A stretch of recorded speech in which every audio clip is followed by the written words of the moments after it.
Now, your forecast first, sponsored by Matex Heating, Cooling, and Plumbing. All right, good evening to you. Satellite and radar picture is clear out there tonight. We had a couple of showers near I-70 earlier today, but a quiet Friday night feels really good out there. Temperatures now in the upper 60s in Champaign. We've got these low and mid-70s, Springfield over to Effingham. So, you know, again, feels good. Tomorrow, the humidity comes back, and we've got the potential for some thunderstorms to form for your Saturday. When we come back in a little bit, we're going to be talking about the potential for some of those storms to be severe, so stick around.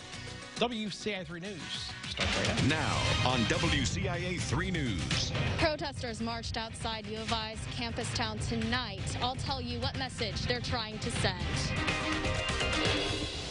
Worried about voting by mail? Why, one expert says it's not much different than going to the polls. Baseball is normally played in spring, but not this time around. You're watching your local news leader. This is WCIA 3 News at 10.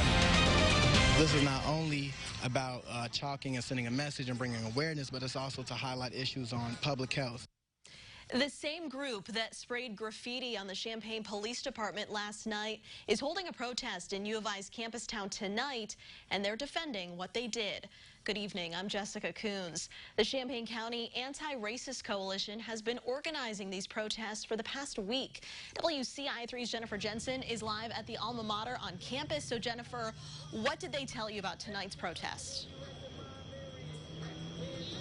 Jessica, these protesters are here to demand 10 things of city leaders in both Champaign and Urbana. Some of those things include defunding the police, ending ICE raids, creating bias training for city officials, and that also includes having no police in schools, and also public health standards during the pandemic. One of the organizers made the public health demands known to Governor Pritzker when he came to visit Urbana this past week. We'll ask that there's a full investigation into all homeless shelters in the state of Illinois to ensure that there is proper PPE, proper social distancing, and proper sanitation and cleaning.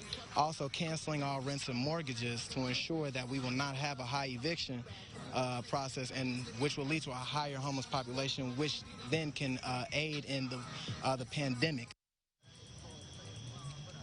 This is the same group that organized the protest outside Champaign Police Department last night. Now, as we reported, that group of protesters marked the Champaign Police Station with graffiti painted on the exterior.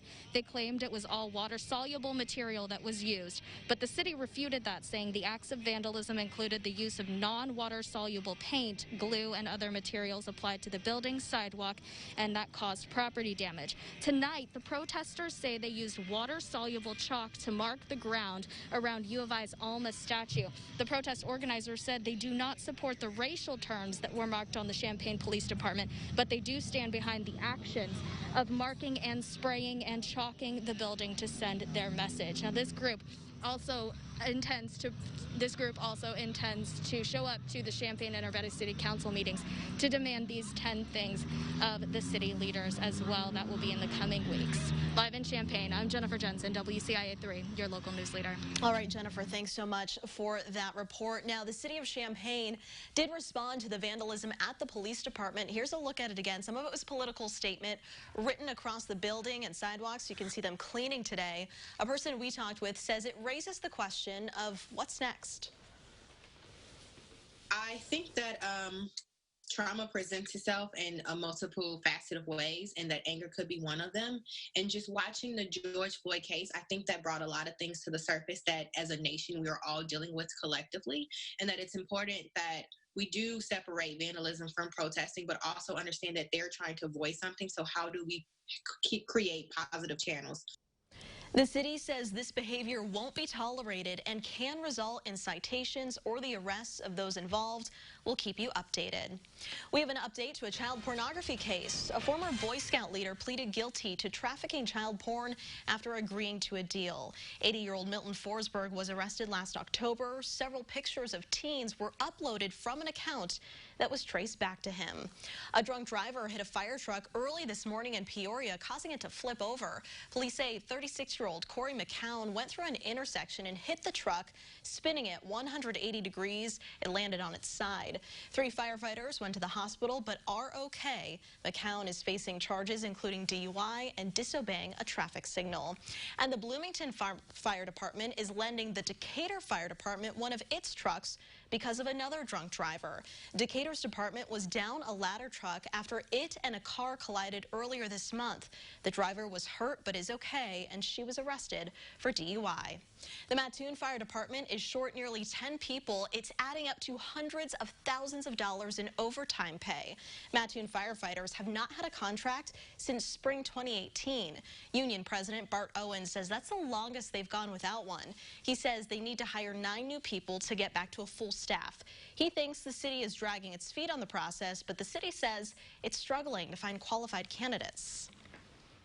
When you get down as low as we are now, the cost savings isn't there because the overtime is so exorbitant. If they would have hired 3 or 6 people and got closer to the contractual number of 30, the overtime would have been considerably less. Some firefighters are working 72 or even 96-hour weeks instead of the usual 56 over the past 2 years. The Georgetown Fire Department is also looking for new recruits. You have to be over 18 and live in the Georgetown Fire Protection District. If you're interested, you can message the department on Facebook or stop by the station for an application. People living in Sydney are worried about drivers blowing through one intersection. The main issue is at the corner of Prairie and David. There's a bus stop there and a daycare nearby, and the village president says this has been a problem for years. Yeah, especially with school starting up. They stand there at that intersection at the stop signs waiting for the bus, and people on their way to work in a hurry. Yeah, there's a reason to be concerned. Of course, we've asked and said in meetings and stuff, asking people to, please make sure you go to speed limit and stop at the stop sign. The Champaign County Sheriff says he is not aware of any reports about this issue, but he welcomes anyone with a concern to contact his office. Some are concerned about voting by mail this election. We told you earlier this week the Champaign County Clerk announced some applications were sent out with an incorrect zip code. You are able to write in the correct zip code when mailing it back, and that application will eventually get to the clerk's office, but it'll take longer. We spoke to a political science professor today who says issues arise with all types of voting. In any given election, some non-trivial proportion of ballots, one way or another, are not marked correctly or they're not counted correctly. So I don't want to say that vote by mail is somehow different in kind. It's subject to a lot of risks and other voting isn't. It's just there are more steps in the processing, and that I think means inherently it's a little bit more likely that there will be a mistake. He suggests early voting to help avoid lines if you do not want to mail in your ballot. New tonight, Champaign and Urbana plan to issue a joint emergency order in anticipation of students returning to U of I. Both cities are talking about how to reinforce the rules for wearing masks and holding gatherings. They're also talking about possibly implementing more regulations for seating at both bars and restaurants. Urbana's mayor says they've noticed another challenge during the summer months. The other issue that we're having real problems with, but not on campus yet, but also throughout the community, are just people having parties, gatherings at their homes or on private property, and that's a very risky behavior right now. She says they plan to finalize that order by next week. Sangamon County set a record for new COVID cases with 53 new ones. It is the second time this week that the county broke its old record, but hospitalizations there remain low. That's partly because the virus is affecting different age groups than before, but it's still concerning to medical professionals. A lot more numbers of younger people that are getting diagnosed with COVID, and even in the hospitals, the admissions are also across the board. Hospitals in central Illinois are not being overwhelmed. Hospitals in regions 3 and 6 are hovering around 60 to 65% of ICU bed capacity. 14 Illinois counties have been elevated to a warning level for coronavirus. 2 are in central Illinois, Cass and Moultrie counties. There are over 2,200 new cases across the state. making more than 202,000 total. The 7-day positivity rate is now 4.1%. 25 more people have died. Illinois has suffered over 7,700 deaths from COVID-19. Some businesses are starting to open back up when you could go see a movie. Plus, one group needed help, and a Good Samaritan answered their call. And later, many fall sports have been pushed back, but one spring sport is happening a little sooner than normal.